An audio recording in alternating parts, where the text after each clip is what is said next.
Olá! Você sabe o que é geofísica? Sabe qual é a diferença entre geofísica e geologia? Já ouviu falar em sismologia ou sísmica de exploração? Gravimetria, método de GPR, método eletromagnético? Se você não sabe, vem aprender comigo nessa aula e nas próximas aulas eu vou explicar um pouco sobre o que é sísmica e quais são os tópicos que eu gostaria de ter aprendido quando eu estava na graduação, que com certeza facilitaria o meu aprendizado nessa matéria que é tão grande, tão diversa, mas ao mesmo tempo é tão complexa para estudar. E o intuito dessas aulas basicamente é organizar a sua mente da forma que eu gostaria de ter organizado a minha no começo da graduação.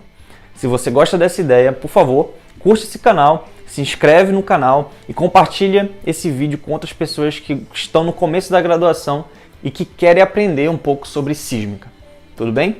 Bom, vamos lá!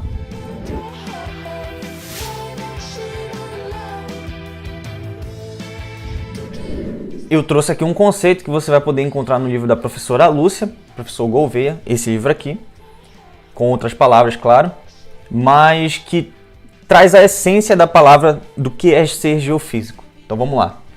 A geofísica é o estudo da geologia da Terra, usando campos físicos que atravessam a matéria, trazendo informações indiretas das propriedades e estruturas terrestres.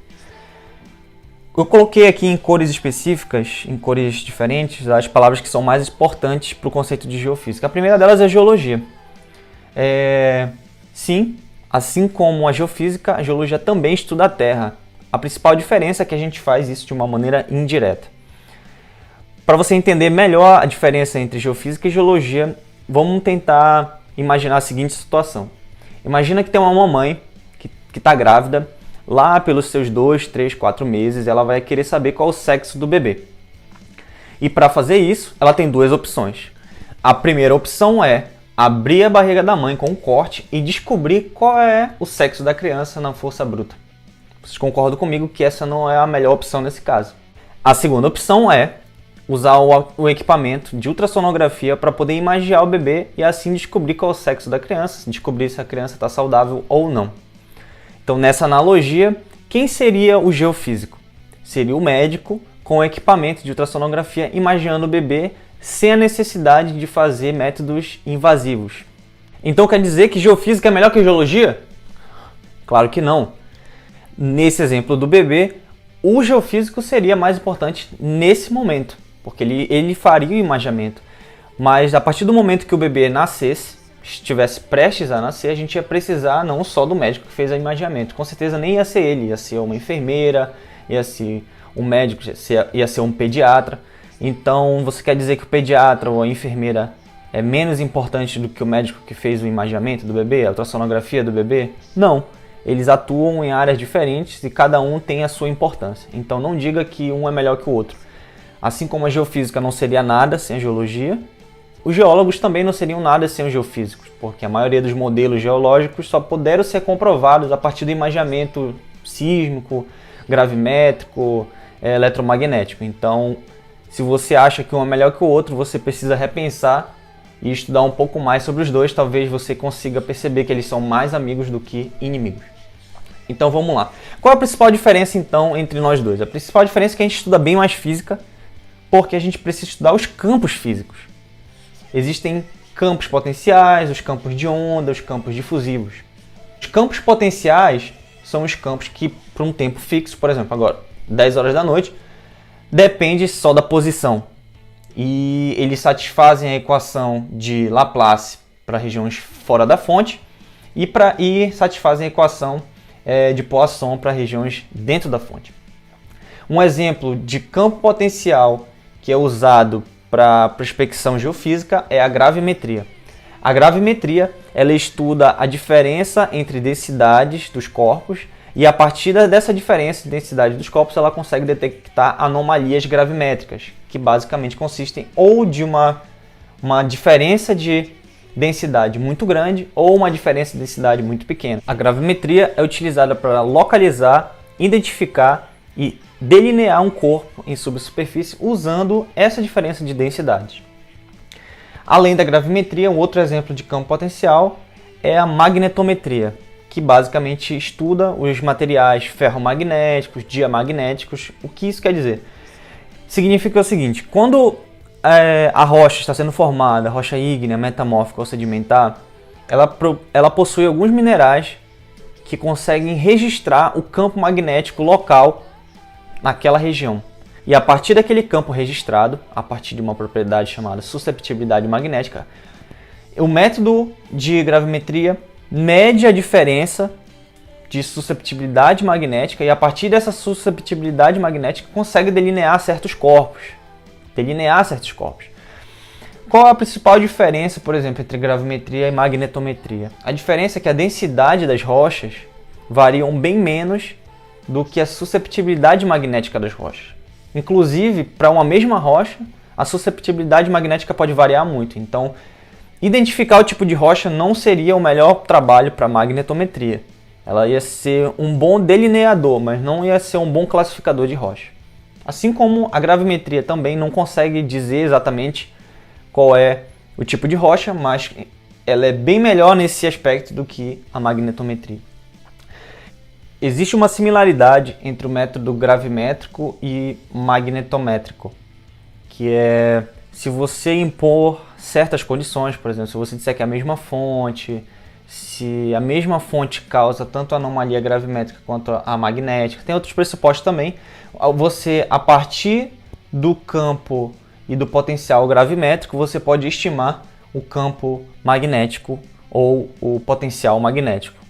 A relação entre os dois é conhecida como relação de Poisson, dada por essa equação, e é uma das similaridades entre esses dois métodos. Uma outra similaridade é que ela é utilizada no início da exploração de hidrocarbonetos para fazer um levantamento aéreo.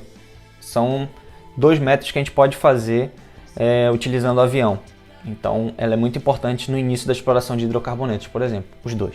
Existem também os métodos elétricos, que basicamente consistem em você injetar uma corrente elétrica em dois eletrodos e medir a diferença de potencial em outros dois eletrodos.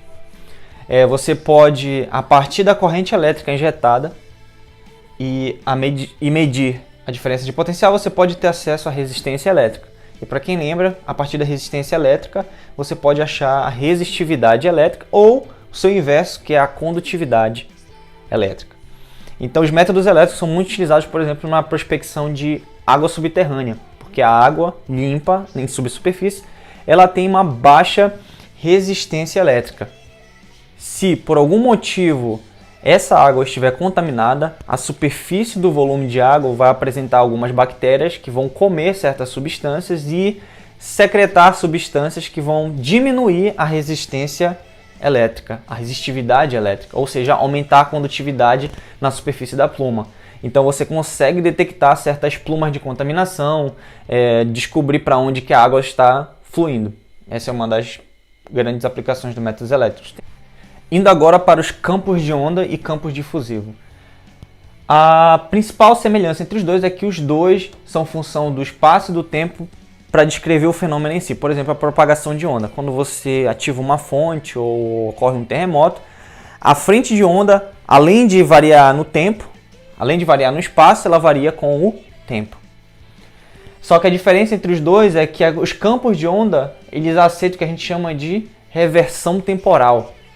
Que se você trocar na função t por menos t, o fenômeno consegue ser reversível, o que não ocorre para campos difusivos. Se você trocar t por menos t, o fluxo de calor, por exemplo, você consegue delinear ou você consegue modelar o fluxo de calor, mas não consegue fazer com que ele volte no tempo. Ao contrário da onda, da frente de onda, você consegue propagar a onda e conseguir reverter a onda. E para quem conhece, por exemplo, imaginamento sísmico, sabe que a reversão temporal é a mágica da migração reversa no tempo, ou RTM, onde você consegue usar o campo modelado, que a gente chama de Forward Modeling, Forward Wave Field, e pegar o campo registrado e fazer a retropropagação do campo registrado e fazer a correlação cruzada com o campo modelado. Então, a partir do campo registrado e o campo modelado, a gente consegue reverter a onda, fazer a correlação cruzada, o que não ocorre para o campos difusivos.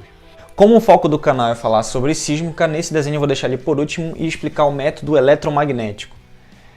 Para quem lembra de Física 3, deve lembrar que quando a gente gera uma corrente 1 primária essa corrente primária numa bobina gera um campo magnético primário. Esse campo magnético vai induzir uma corrente elétrica em corpos metálicos. Essa corrente induzida gera um campo secundário, que é o que a gente vai medir. Então, o método eletromagnético é muito utilizado, por exemplo, na exploração de minerais, principalmente cobre, minerais preciosos. Há também métodos eletromagnéticos que são utilizados, por exemplo, na engenharia civil ou na prospecção de itens de civilizações antigas, que é conhecido também como GPR, ou Ground Penetration Radar.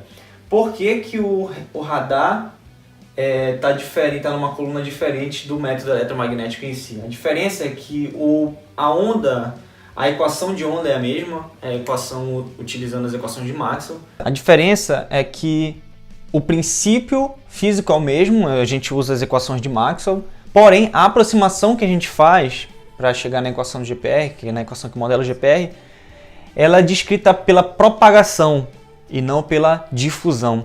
Então o GPR é um método eletromagnético, porém que é descrito a partir de propagação, que é muito similar com o que a gente faz, na sísmica. Tanto é que se você vê uma seção de GPR e uma seção sísmica, elas são bem parecidas, porém a diferença são na escala de observação.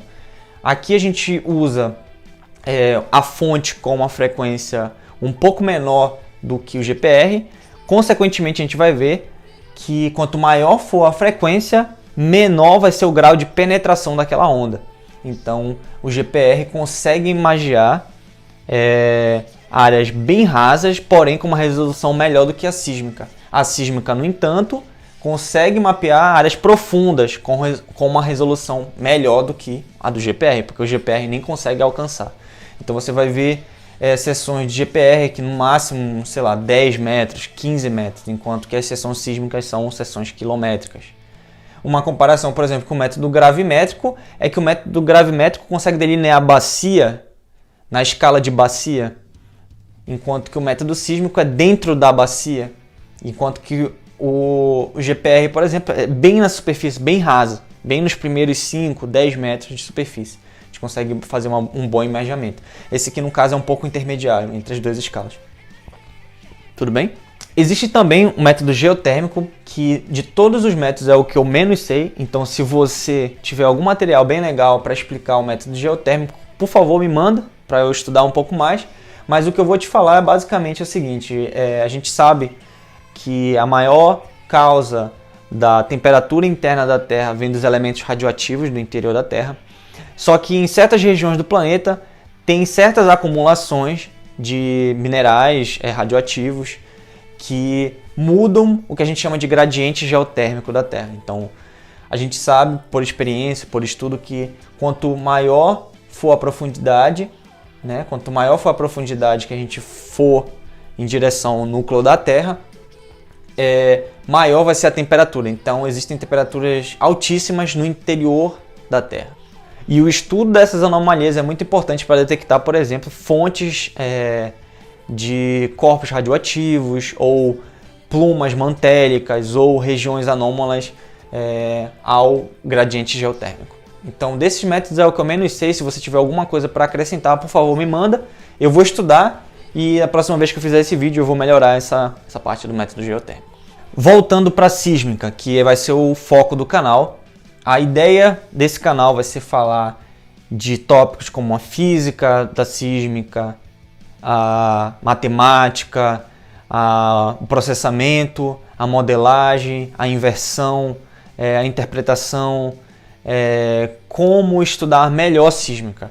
O que é a sísmica? A sísmica basicamente consiste em você gerar uma fonte de onda sísmica. Pode ser um terremoto, pode ser uma dinamite, pode ser o que a gente chama de airgun, pode ser também martelos, pode ser... qualquer experimento. A sísmica consiste de você emitir ondas e, a partir das reflexões, das transmissões, das difrações, das refrações, ou até mesmo da interferência de ondas, você conseguir modelar e imagiar a subsuperfície.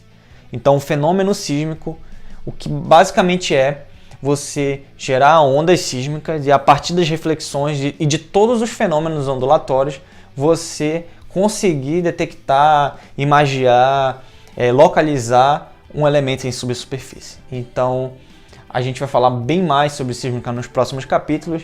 Eu espero que você tenha gostado dessa visão geral. Se você gostou do vídeo e quiser aprender um pouco mais sobre sísmica nos próximos capítulos, por favor, se inscreve no canal, dá um like aqui e compartilhar esse vídeo com as pessoas que você acha que vão querer aprender sobre sísmica. Os próximos vídeos vão falar um pouco sobre o que eu gostaria de ter aprendido no início da minha carreira acadêmica, que com certeza facilitariam a minha aprendizagem nessa matéria que é tão bonita, mas tão complexa, que é a sísmica. Um grande abraço e eu espero você no próximo vídeo. Tchau, tchau.